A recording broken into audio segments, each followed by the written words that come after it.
Netflix, this is really starting to look embarrassing, but there's got to be a way that we can fix this.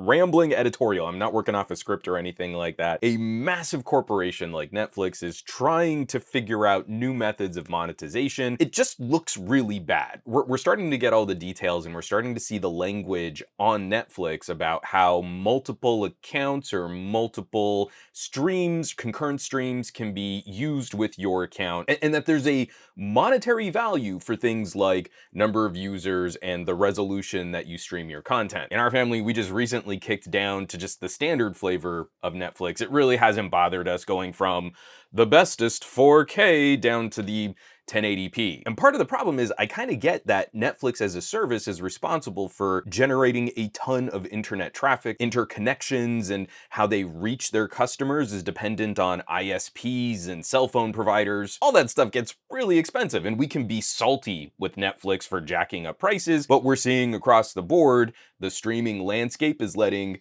Netflix go first, and then they're all sort of following with their own price hikes. We can forget streaming as being the way that we saved money over video rentals and cable. It's just a new method of a la carte subscription. But Netflix specifically is making this more complicated than it needs to be. The new rules rolling out specifically list people who live with you. I'm on the Netflix website. Only people who live with you may use your account. Watch on 4 different devices at the same time with premium, 2 with standard, and 1 with basic or basic with ads. So let's break these tiers down. We have basic with ads here in the United States. That's $6.99 a month for 720p video streaming. They finally upgraded from standard definition, so kudos there. 720p streaming, $7 a month. Then basic without ads is good video quality in HD, also 720p streaming, and we're going up to $9.99 a month, $10 a month. My wife and I, we moved down to the standard plan, and that offers a bit of a cost savings over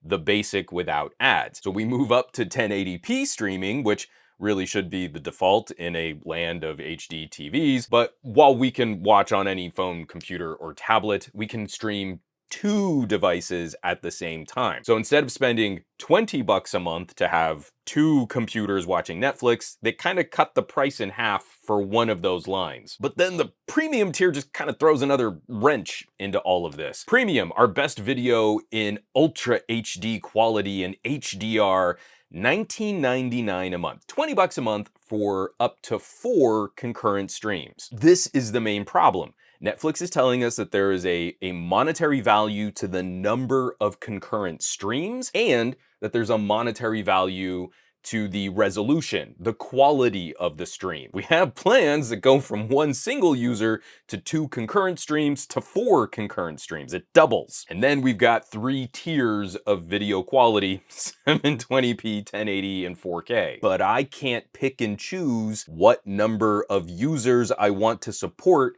at what video quality. For example, if we could have kept 4K, but then just moved down to 2 concurrent streams for Marie and I at a cost savings over their current premium plan, that would have been a benefit. We would be paying more to Netflix, and Marie and I would also be enjoying a higher video quality. But like I said before, now that we moved down to 1080p, it really hasn't bothered us at all, so we're happy to just kind of kick it at HD. You see, Netflix? You could have gotten more money out of us when we were worried about losing 4K, but now we're gonna keep looking at what the most cost-effective option is for streaming, and we're not bothered by losing Ultra HD. Which brings me to the last point on all of their language here in their account management. Change your streaming plan language. Only people who live with you may use your account. And that's where we run into problems, because account password sharing is one thing, but Netflix creates a system where you can create different profiles under one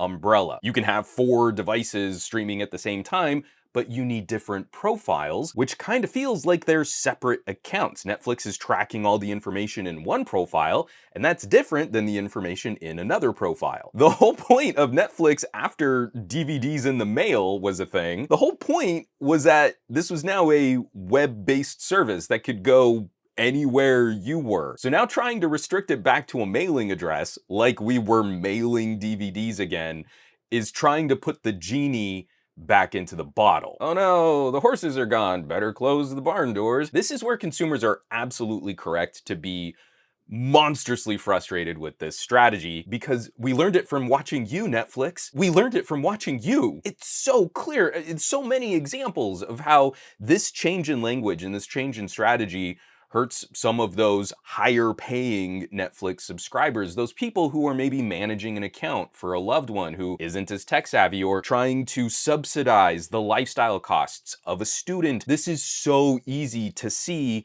why people are getting upset. My proposed solution, this is not fancy. If we're going to say that there is a monetary value to the number of concurrent streams and there's a monetary value to the resolution, you should just let us pick and choose how many profiles we want under one account and there be a charge per profile. Let's start off with the best value, this premium tier, $20 a month. That's for 4 concurrent streams. So why don't we just start there? Why don't we say a profile is worth $5 a month?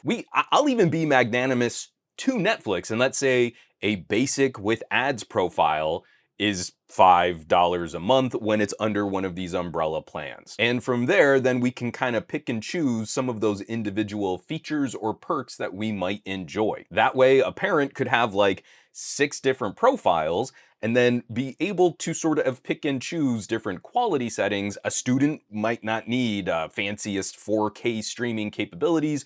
Maybe the parent just wants that for their own use at home. I haven't worked out what all the permutations of that pricing might look like, and it probably would end up being a little bit more expensive than bundling 4 current streams under one account. But then we wouldn't be messing with these stupid regional restrictions that Netflix is trying to staple on after the fact. Get a basic plan out to a student in college, get an HD plan for your elderly parents or grandparents, enjoy the 4K all for yourself. It's one umbrella account. Each individual user and a profile has to come up with their own password, but they all pay through that one system. It's the ugliest side of the economics on this, but I get how Netflix needs to show that they can convert more people watching their content into actual paying customers.